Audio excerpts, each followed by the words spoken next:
Newsfirst, Newsline with Faraz Shaukat Ali. And a very good evening to you and a warm welcome to Newsline Live. And our guest this evening is somebody who we all know is much needed right now. He's a tax expert. He is, of course, Mr. N.R. Gajendran, who's joining me today to ask this question, very important. Taxing the citizenry, is it due to rampant mismanagement on the part of our elected and appointed officials? Very good evening to you, Mr. Gajendran. Good evening, sir. I believe you've been out of the country, so welcome back. Thank you. I mean, you've actually come back. Right. Very Others good. are leaving the country. Did you think of leaving? Not really. Not really. Yeah. No. You stay and fight it out. Yeah. So, taxing the citizenry, is it due to utter rampant mismanagement of our economy? If you see how we have come to this position, we had 2018, we had the political coup. 2019, we had the Easter Sunday attack.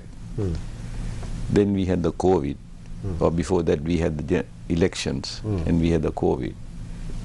The first thing what happened in 2019 when that government came into power, they slashed the taxes, and they lost over 550, 600 billion rupees.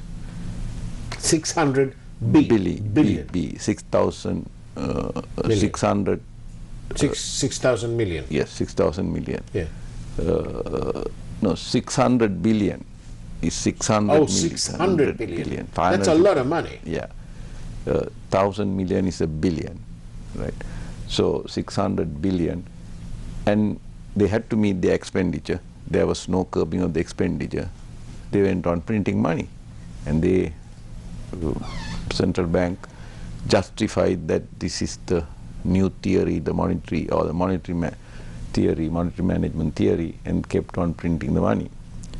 And we came to this position, and also then you had another impolitic decision of banning the fertilizer apart from other. Then what happens? Everything was eroded, we defaulted. The revenues were about 2 trillion in 2018. We had the highest revenue in 2018. 2019 was marginally around that, but slightly less.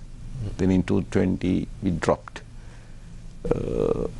So now we're paying the penalty.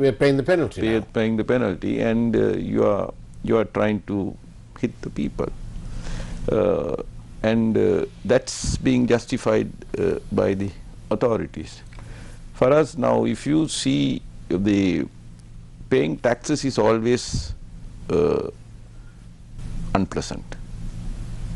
Okay. You know, it is unpleasant because if it is your hard-earned money, your rightful money, why should, I mean, this is not something voluntarily doing. It's not an act of benefaction. It's you are not a benefactor here. You are here. The law says you have to pay. Right. So we pay. You pay. But the law also says, doesn't it, somewhere along the line, or until earlier, it is implied that this money shall be used for good use. Exactly. See, not to line the pockets of some unscrupulous exactly. so and so. I'm coming to that. So it is unpleasant, right? But when it becomes unbearable, right? When it becomes unbearable, that's what is happening now, and we can see how we have come to that situation.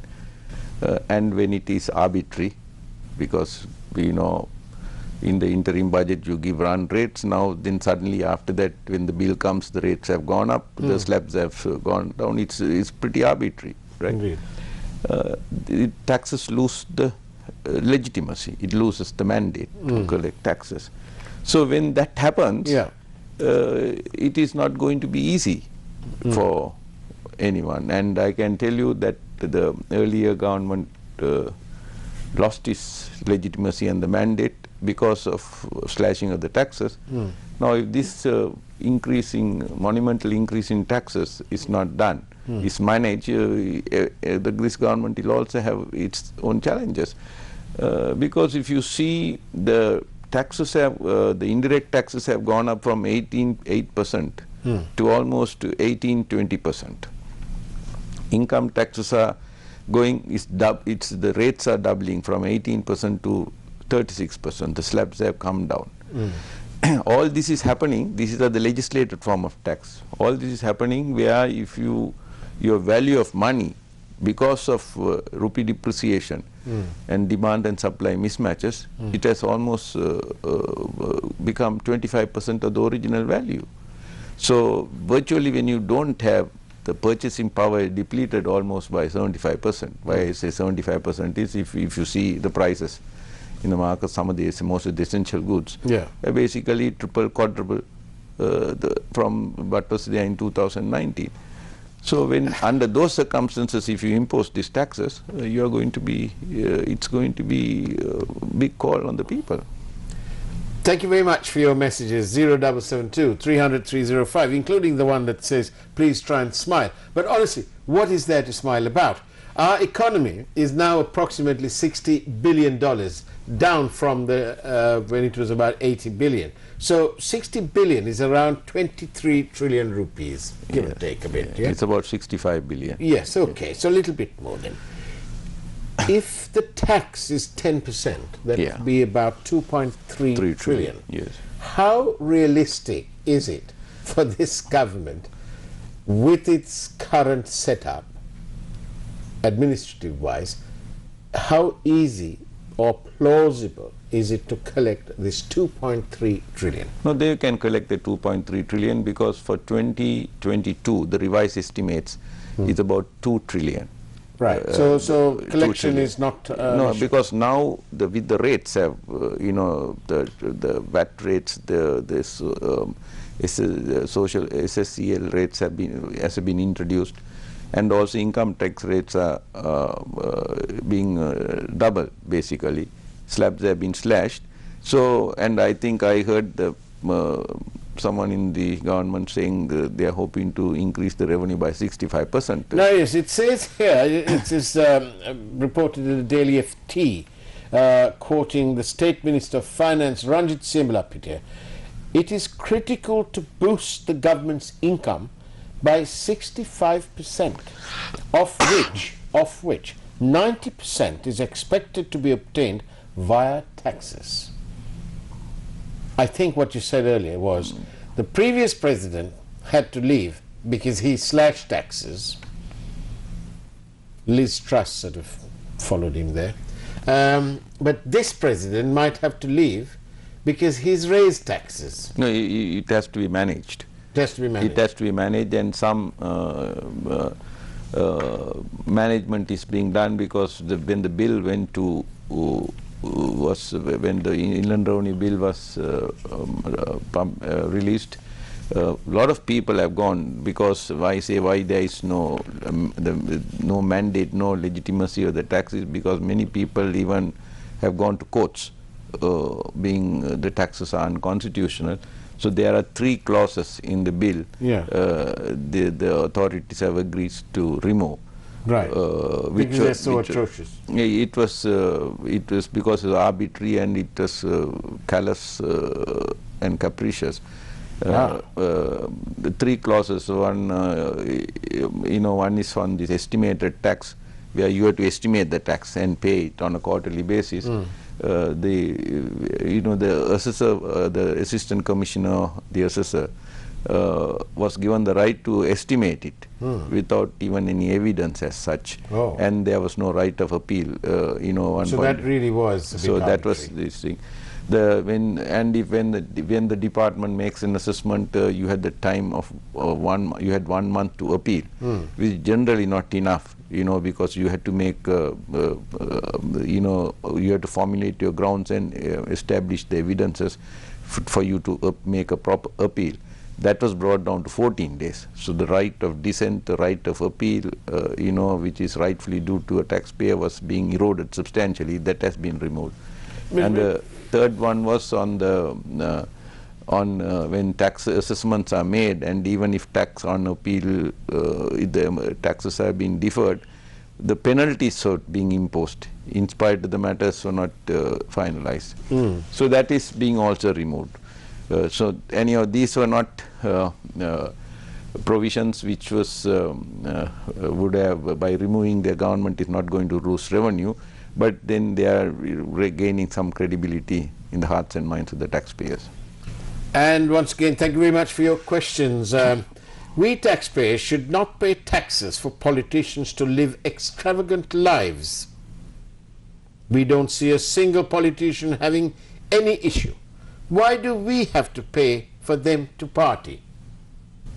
Very pertinent questions for us, because if you see today's newspapers, most of the newspapers have flashed that the members of parliament are clamoring to raise their insurance to 1 million rupees, which is now 200,000, 5 times.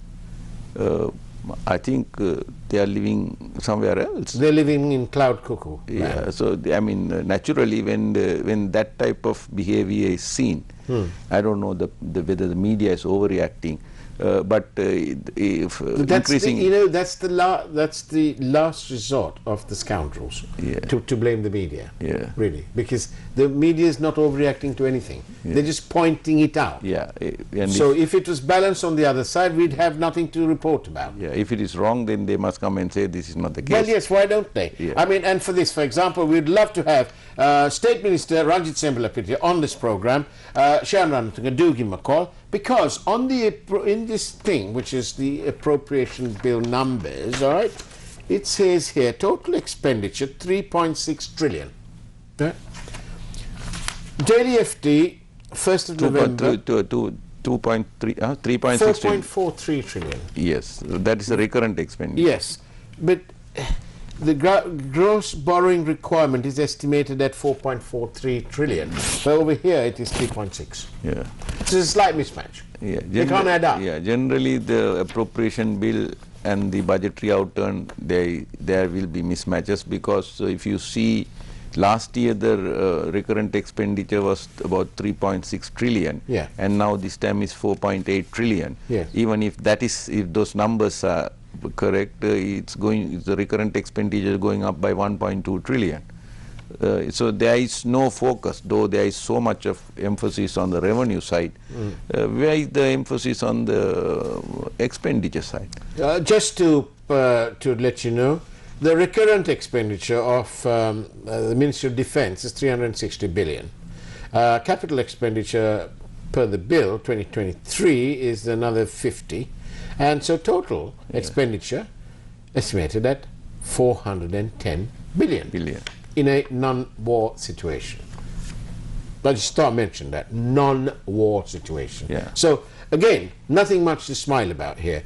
But Mr. Gajendran, really, this business about the taxes, and I must say this, what about this business of taxing the elderly people who are basically dependent on their interest income? And then there are all these indirect taxes and so on.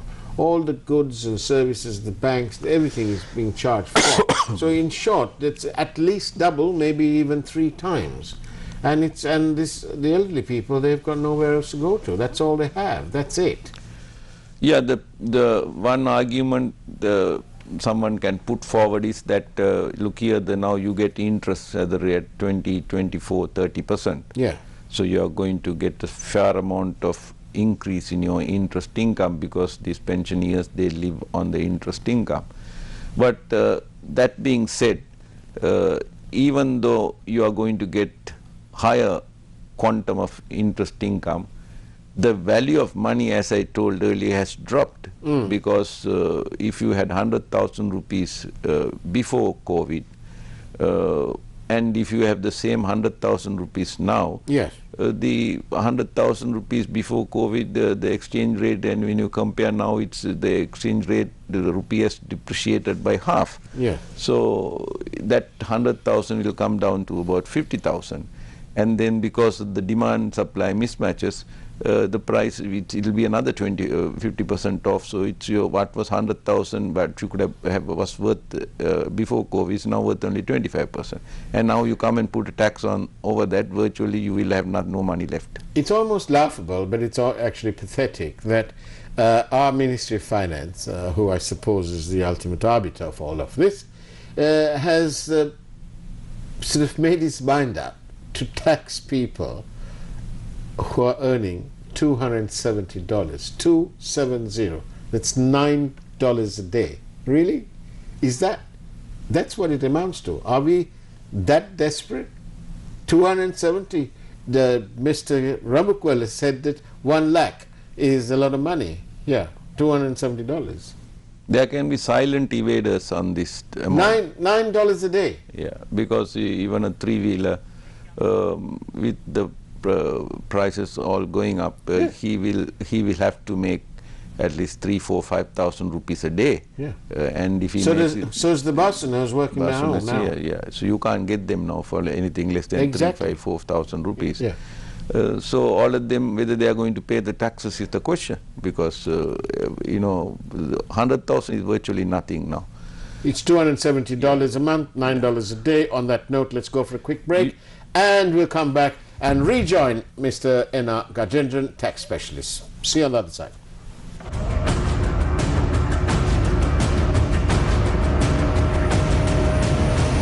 News First, Newsline with Faraz Shaukat Ali. 25% for 2 months, 25.5% for 4 months. Valuable FD. Thank you, Batiklo, for turning up in your thousands. The Shakti TV 24th Anniversary Concert. The Shakti Eastern Beat was a massive success thanks to the massive response by the people of Batiklo. Come on, baby, let's go on the bullet. On the bullet, party, girl, I do it. Shakti showed who's the boss. The voice of the Tamil-speaking people.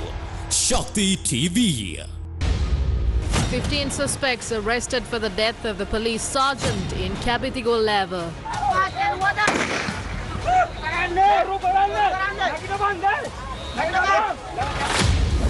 A low-level atmospheric disturbance in the vicinity of Sri Lanka. Showery conditions are expected to continue. Political parties, trade unions and mass organizations to protest in Colombo tomorrow against suppression. JVP says that it will not support opportunistic movements. Only traitors will march to Colombo tomorrow, says the UNP. Can win against the Kiwis to set up fascinating qualification tussle in Group 1.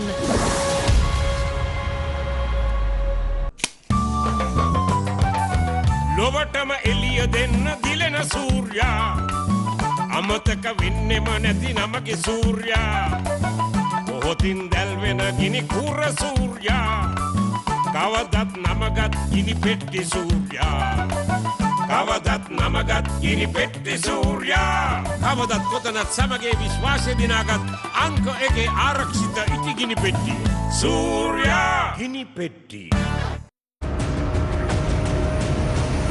News First, Newsline with Faraz Shaukat Ali. And welcome back to Newsline Live. We're discussing what else but the economy and taxes. And our guest this evening is Mr. N.R. Gajendran. The economy is shrinking. People are losing their jobs or their reduced earning capacity. Corporates are showing no growth. Therefore, it probably means no promotions, no bonuses, no salary increases.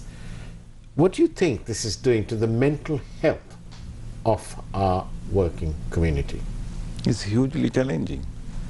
People are, we hear that people are stretching their money and skipping meals. It has come to that state of affairs. So it's pretty tough, and I don't know if children at homes don't have their basic requirements, then it can be telling on the country. Well, we have reports of children fainting. We have reports of teachers and other do-gooders banding together and sort of helping these children to have meals. Honestly, teachers should be not doing that. They ought to be teaching these people, these children, but what to do, you know. Such are the horrendous situations. Another very disturbing point, and it also will affect the mental well-being of our people, is this. Did you know the youngsters from the year 2000-2001, they're now coming into the job market. 360,000 people usually born in the country, and you know, various years later they come into the job market. What will it do to their mental health when they can see now that with this economy shrinking, the economy not being grown, there's no way that all of these people are going to have jobs. Exactly, and that's the reason many of the young ones are leaving the country. Indeed. They are leaving the country. You know, you can... But that too, Mr. Gajendran, I put it to you that too doesn't do your mental health any good, because they're leaving behind their mums and their dads, their brothers, their sisters and so on. And they're having to go to other climates where they're not really prepared for, but they're being pushed out, they've been chased out by the mismanagement of the economy. So if you want to help the people, paying taxes, so people will bear their burdens if there is an issue. But you have, the leaders have to lead by example. You can't say, do what I say, don't do what I do. Because if they demonstrate there is austerity coming in, even in the lives of the leaders, and also if they can demonstrate that serious measures are taken to curb expenditure, then people will understand. People will understand. So it's Stephen, now when you see the news and when these people in position and power are moving around, it is larger than life environment for them. So what do the people think about it? You know they are being ripped off by legislated tax and unlegislated tax, and what's happening to the people who are leading. So this is where repeatedly people are saying the legitimacy, the mandate of some of the people, particularly in the parliament, is questionable. It's more than questionable. They're just carrying on as if there's no tomorrow. Does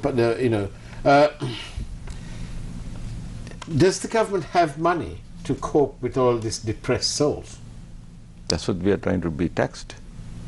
So that we can have the money to treat because the depressed. if those numbers are correct, they can raise at least ₹1 trillion in additional taxes. Is exports being taxed? Is that a good idea? Well, this is a debate. Exports being taxed only on the corporate profits, not on their sales. And if you look the positive side for the exports, if there are other situations being constant, if they are maintaining the sales, which is not the case, if they are maintaining the foreign currency, their revenue has doubled from 180 to now 360. But that's a bit sort of neither here nor there, because if they have to buy things, they're going to pay more for their dollars. Yeah, true. But what about this? The exporters have said 36%. 30%. Is it 30%? My writing's so bad. Maybe I wrote it in 36 for the individuals. Corporates are 30%. 30%. Is that on top of that? Do they have to pay any more taxes? So far, nothing. So I don't know now. The point is now exporters pay 30% flat on the profits. On the profits. Yeah. On the tax profits they pay. That's not only exports. All the companies are going to pay. For that matter, even the small companies. Earlier they would have paid at 15%. They are losing that privilege of the. But interest rates are killers. They're the party poopers for corporates. That's 32%. See, there again is another lesson for Sri Lanka managing their finances, like the government. Even the corporates are heavily undercapitalized. So the leverage is high. Now time has come that you have to find equity funding than on debt funding to manage your businesses, because by borrowings you won't be able to run successful businesses, because cost of finance is monumental and so huge it can destroy the business if you are undercapitalized. So they have to have schemes and methods. This is where another area where whether government should look at to incentivize. I am not talking of tax exemption. Some incentives has to be given for business to conduct their entrepreneurship and business activities. There where you have to give some expenditure based reliefs, say on training, from research and development, so on investments, on going green, say branding. So you have to encourage businesses to do business in Sri Lanka and remain to do in business. So otherwise, what is this? You are just paying taxes. So why should anyone come and do business in Sri Lanka? And at these high rates of taxes, the smaller businesses will go out of business.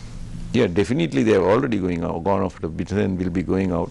And the larger ones, especially the exporters, they will definitely, without your knowledge, they will rebase their operation to other countries. And it is being done in not only the larger operators. If you see the smaller ones or the medium-sized ones, also looking outside the country. So it's something that we have to arrest this. True, we have a revenue deficit. Every deficit is there. We have revenue deficit, we have budget deficit, we have current account deficit. But the biggest deficit is the trust deficit. I was about to say that the integrity deficit is the trust one. Deficit. So I think it's first and foremost that we have to handle that situation. There are loads of questions. They're all asking about the same thing. And you've alluded to it already. You've said it. And that is that they must lead by example. And we don't see the politicians making any sort of... there's nothing for us to see. Apart from, as somebody's pointing out, again, thank you very much for listening in and also texting while you're doing that. Lots of them pointing out about what happened at Yale. It seems a total abuse of influence and power. I don't like saying that, but it is a total abuse of the facilities. And do you think that these politicians can lead by example by making public their assets? Yeah, I think there is a private member's motion being mooted to make the declaration of their assets and liabilities mandatory.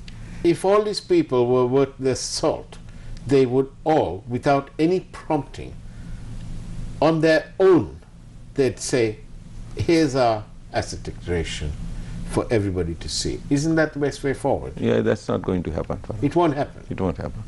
So what are the possibilities, Mr. Gajendran, of this country turning slightly getting better by the end of December? Yeah, people have always demonstrated resilience. We have talent. There is no question about it. We have the intellectual capacity and the capital. Of course, people are leaving the country and they're looking at other countries for various reasons and obvious reasons. But this country can be easily managed because it's an island. It's an island surrounded by water, right? We don't need, there is no intrusion from others into this country. And what we need, what is the basic prerequisites for our living? We need air, clean air we have in plenty in that sense. We need water, we have good water, and you need food, and we have greenery. So we have the basic requirement for us to live. So and yet, this is man-made. Indeed, it's like this. AIDS is acquired immunodeficiency syndrome. Yeah. This one is acquired economic mismanagement syndrome. And hospitals, hotels, and other businesses are for sale. Yeah, and no buyers. And there are no buyers. Yeah. So they'll either go for a song to some, maybe, hopefully it might be in exchange for some dollars. Yeah. So it's an opportunity for investors, even foreign investors, but then you have to conquer their confidence. Where the view it has to make, where even for foreign investor or even local investors, easy to enter the business, easy to carry on the business, and easy to exit. So if that is not, I mean, it can be done. It can be done. Only thing whether we have the we have the will and the capacity from the available resources now, whether it is the question. I hope. Mr. Gajendran, thank you very much. We've run out of time. It's now time for the primetime news. Take care and God bless you.